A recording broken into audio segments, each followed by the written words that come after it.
Assalamualaikum warahmatullahi wabarakatuh. Selamat malam mahasiswa-mahasiswi yang saya sayangi dan banggakan. Ketemu lagi dengan saya Dr. Yaspira Mandasari Saragi SMH dengan materi perkuliahan perbuatan melawan hukum. Nanti bisa dilihat bahan materi ketiga. Ya.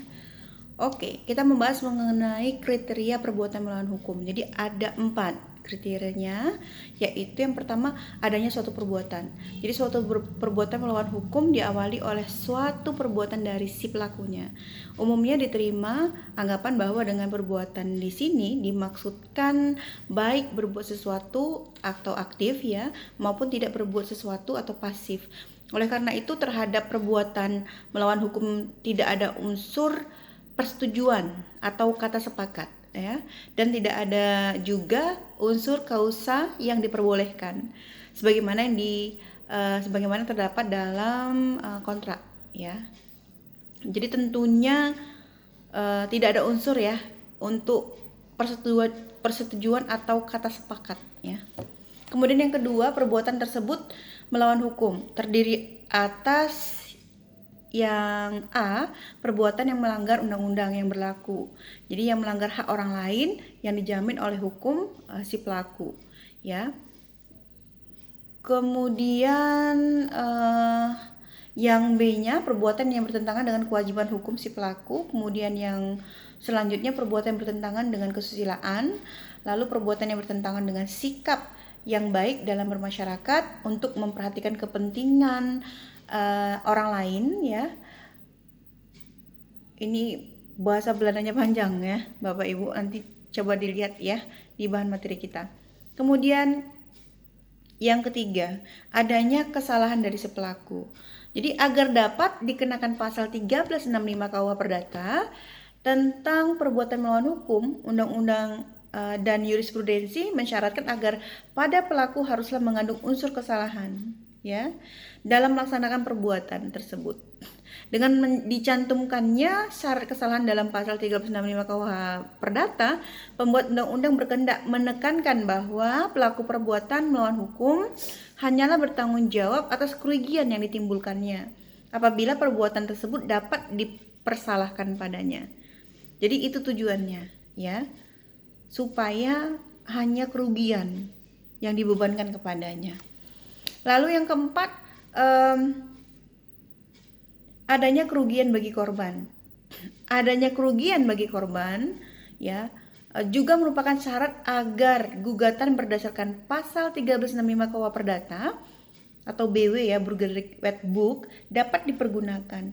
Berbeda dengan kesesuaian antara wan prestasi, berbeda dengan kerugian ya, karena wan prestasi yang hanya mengenai kerugian material ya, maka kerugian karena perbuatan melawan hukum di samping kerugian material, jurisprudensi juga mengakui konsep kerugian imaterial yang juga akan dinilai dengan uang ya, begitu ya.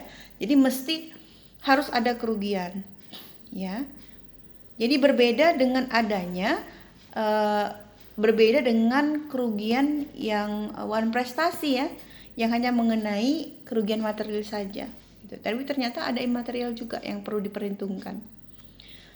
Selanjutnya yang kelima, adanya hubungan kausal ya antara perbuatan dengan kerugian. Jadi hubungan kausal antara perbuatan yang dilakukan dengan kerugian yang terjadi juga merupakan syarat dari suatu perbuatan melawan hukum. Jadi untuk hubungan sebab akibat ini ya ada 2 macam teori yang dipakai. Yang pertama namanya teori hubungan faktual. Jadi hubungan sebab akibat secara faktual gitu ya, atau bahasa Inggrisnya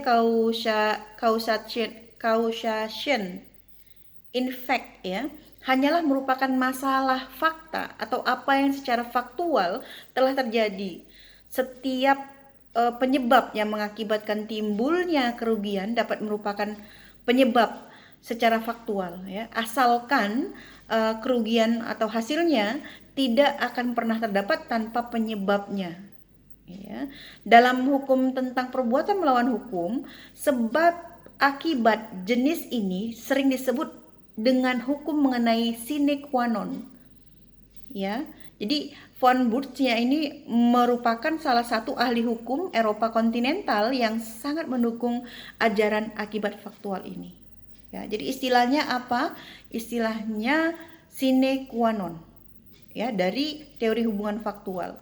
Kemudian ada teori penyebab kira-kira ya. Jadi teori ini bertujuan agar lebih praktis dan agar tercapainya elemen kepastian hukum dan hukum yang lebih adil, maka diciptakanlah konsep proximate cause. Gitu ya. Jadi teori penyebab kira-kira. Ya. Jadi kita hari ini membahas mengenai kriteria perbuatan melawan hukum.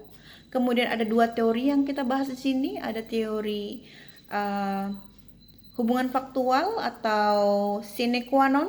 Kemudian yang kedua ada teori penyebab kira-kira atau proximate cause. Ya, baik, terima kasih Bapak Ibu atas waktunya. Jangan lupa absensi di learning. Insya Allah kita akan ketemu lagi di minggu depan dan semoga semuanya sehat serta bahagia. Wassalamualaikum warahmatullahi wabarakatuh.